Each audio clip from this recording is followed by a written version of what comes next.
Finally, Texas is going to play Baylor. This whole season, Texas has been sitting in that second place spot in the Big 12, right behind Baylor, but they never played, and everyone was wondering what the gap is. Like, obviously, Baylor's a better team, but how much better? We finally get to find that out. Baylor versus Texas, let's pick. Welcome to the source. Hey, get the source. The source. The source. Hey, get the source. This line opened up Texas +6, and early bets came in favoring Baylor. The money was a little closer to even though. As of 2 a.m., 55% of the money was in on Baylor. And when the rest of the books opened, the consensus line was 5.5 instead of 6. From there, the rest of the night into this morning, it bounced back and forth a little bit, but nothing significant. As of 10 a.m., we're looking at the bets pretty close to even, and now the money is actually heavier towards Baylor. As of 10 a.m., 64% of the money was on the Baylor Bears, and we're looking at Texas +5.5. So how do these teams match up on the court? Well, whenever we're doing a Baylor game, we all have to ask the same question. Can they stop? Well, no one can stop Baylor's offense, but can they slow down Baylor's offense enough to cover? The Baylor Bear offense is in first place in every single offensive category, almost every single one, for real. Scoring, field goal percentage, 3-point percent, like across the board, Baylor first place. They're that good. So that means we got to talk about Texas defense, right?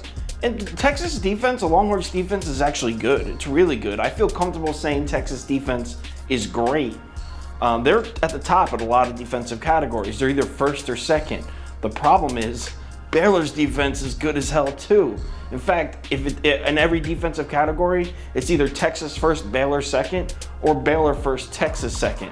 So although Texas defense is very good, does it really give them an advantage against Baylor, who also plays very good defense? So from there, I wanted to see if there was any statistical or analytical category that puts Texas up above Baylor. Is there any part of the basketball game that Texas does better than Baylor?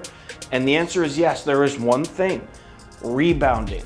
Texas is the best rebounding team in the Big 12, and Baylor's not a bad rebounding team. They're fine, they're right in the middle of the conference. But Texas is a better rebounding team than Baylor. There, we found something. Is rebounding gonna be enough though? We'll see, let's make a pick, but before we do, let's do the total.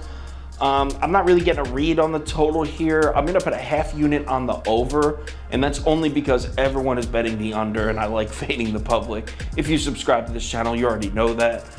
So I'm gonna fade the public and bet the over here, just a half unit, something light. And the pick is the Texas Longhorns. I'm going with Texas here. I actually think Texas is gonna win this game straight up. I know, that's crazy, Baylor losing. I think Texas beats them in this game, so I'm comfortable betting Texas +6 pretty heavily. The last game Texas played against Oklahoma, they lost by 1 point, and I think that's why this line moves so high. I don't think everyone realized that Texas was missing 4 or 5 players in that game because of COVID. One of them was their second leading scorer. One of them was their 6th man. These are a few of them were like role players, and they still almost beat Oklahoma, who was one of the hottest teams in the conference. Texas is good. Texas is very good, and I like them at home to cover a 6-point spread. I think they win. Give me Texas +6, lock it in. If anything changes, I'll tweet it out and put it on my Instagram story. So if you're gonna follow me on the pick, make sure you check those 2 platforms and make sure nothing's changed.